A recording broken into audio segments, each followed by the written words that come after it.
여러분, 혹시 이런 생각해 보신 적 있으세요? 나는 왜 아직 이 정도밖에 못 갔지? 쟤는 벌써 차도 사고 집도 있고 연애도 하는데 나는 뭐 하고 있는 거지? 이런 생각이 어느 날 갑자기 확 올라올 때 있잖아요. 특히 퇴근길 지하철에서 SNS 딱 켰는데 누군가의 대기업 취업 성공, 누군가의 사업 성공, 누군가의 호화로운 여행, 그걸 보는 순간 내 하루가 괜히 초라하게 느껴집니다. 여러분은 비교가 찾아올 때 어떻게 넘기시나요? 근데요, 여러분, 그 감정 정말 이상한 게 아니에요. 비교는 누구나 합니다. 그런데 그게 반복되면서 나를 깎아먹는 비교로 흘러갈 때가 문제인 거죠. 하지만 오늘 영상이 이러한 스트레스를 줄여드릴 겁니다. 영상 뒷부분에는 바로 시도해볼 수 있는 실제 방법도 있으니 끝까지 시청해주세요. 비교가 습관이 되는 뇌의 구조.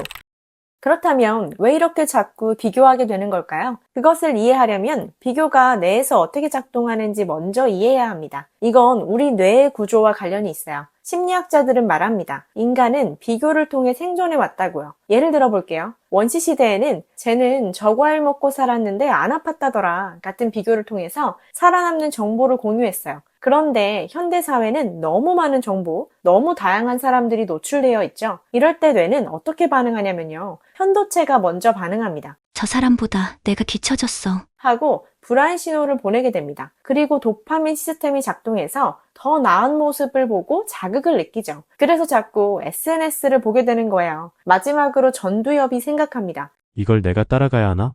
내가 부족한가? 이런 식으로 비교는 뇌 전체를 자극하는 습관 회로처럼 작동합니다. 심리학 이론으로는 사회적 비교 이론이 있어요. 심리학자 패스팅거가 주장했는데 인간은 자기 능력이나 가치를 판단하기 위해 자연스럽게 타인과 자신을 비교한다는 겁니다. 그래서 우리가 비교한다고 해서 이상한 게 아니라 뇌가 그렇게 설계되어 있는 겁니다. 비교가 자존감을 무너뜨리는 방식.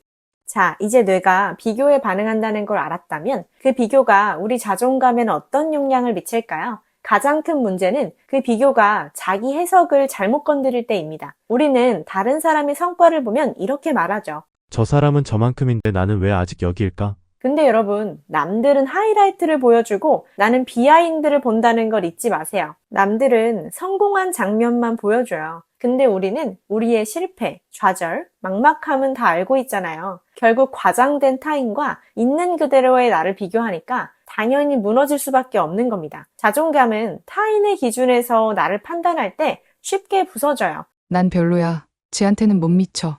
이런 말이 하루에 몇 번이나 떠오르신다면 이미 비교에 중독된 상태일 수 있어요. 여기서 잠깐, 비교 중독? 그렇게 비교하고 다니는 것이 잘못된 걸까요? 절대 아니에요. 비교는 인간의 본능입니다. 진화 심리학적으로 인간은 무리 내에서 살아남기 위해 비교하게 설계돼 있어요. 내가 여기서 잘 적응하고 있나? 나만 이상하게 보이지 않나? 이런 본능적 비교는 나를 보호하려는 심리예요. 하지만 중요한 건 이 비교가 삶의 기준으로 고정돼 버릴 때예요. 기준이 타인의 삶에 고정되면 내 인생은 끊임없이 평가받는 무대가 됩니다. 누가 나보다 조금 더 잘 나가 보이면 무너지고 잠깐 내가 잘 나가면 또 불안해지고 이건 감정의 롤러코스터예요. 절대 평온하지 않죠. 여기서 더 중요한 포인트 하나. 많은 분들이 비교를 한 뒤 또 자책까지 합니다. 나는 왜 이렇게 속이 좁을까? 축하해줘야 하는데 나는 왜 자꾸 질투하지? 이런 감정은 비교보다 자책이 더 큰 상처를 줍니다. 여기서 중요한 건 그 감정을 어떻게 해석하고 행동으로 옮기느냐예요. 예를 들어서 누군가의 성공이 부러웠다고 해볼게요. 그 감정에서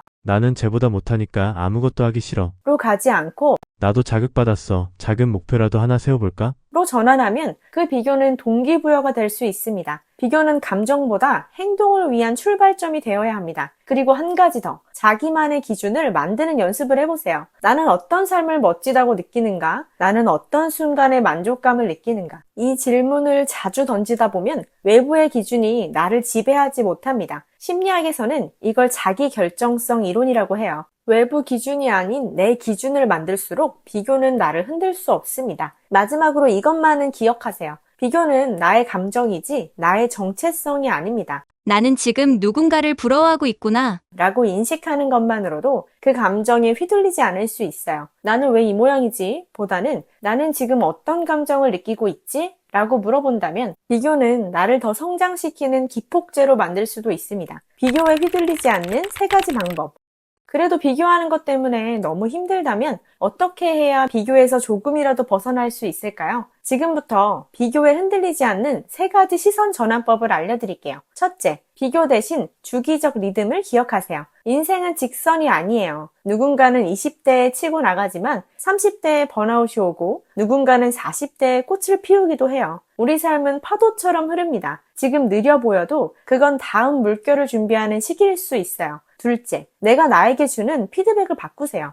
나는 왜 이것밖에 안 돼? 대신 나는 오늘도 내 자리를 지켰어. 나는 어제보다 1%더 노력했어. 이런 말들이 뇌에 긍정 보상을 줍니다. 자기 자신과의 건강한 대화를 연습하면 타인의 속도에 덜 흔들리게 됩니다. 셋째, 타인의 성공을 존중하되 내 길을 분명히 하세요. 쟤는 잘 나가네 하고 끝내는 게 아니라 난 저 사람과 다른 길을 걷고 있어 라고 생각해 보세요. 그 사람은 그 사람의 방식이 있고 나는 나의 리듬과 방식이 있는 겁니다. 성공의 기준을 꼭 타인에게 맞출 필요는 없다는 것을 기억하세요. 실제 사례, 비교를 멈춘 사람의 변화.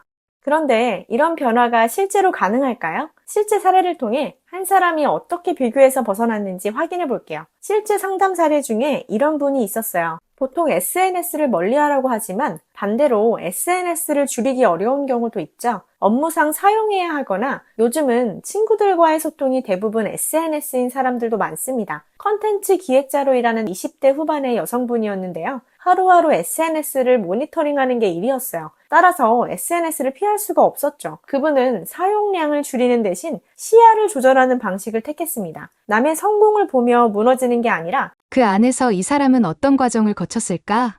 라고 질문하는 훈련을 했어요. 또 SNS에서 감정이 흔들릴 때는 캡처를 해놓고 하루 뒤 다시 보는 루틴을 만들었죠. 즉각적인 반응 대신 한번 거르고 다시 바라보는 훈련을 통해 감정 소비를 줄였습니다. 비교를 피할 수 없다면 그 감정을 해석하고 다루는 내 태도를 바꾸는 게 핵심입니다. 내 리듬을 인식하는 순간부터 비교는 점점 멀어진다는 사실을 꼭 기억하세요. 비교하지 않는다는 것의 의미.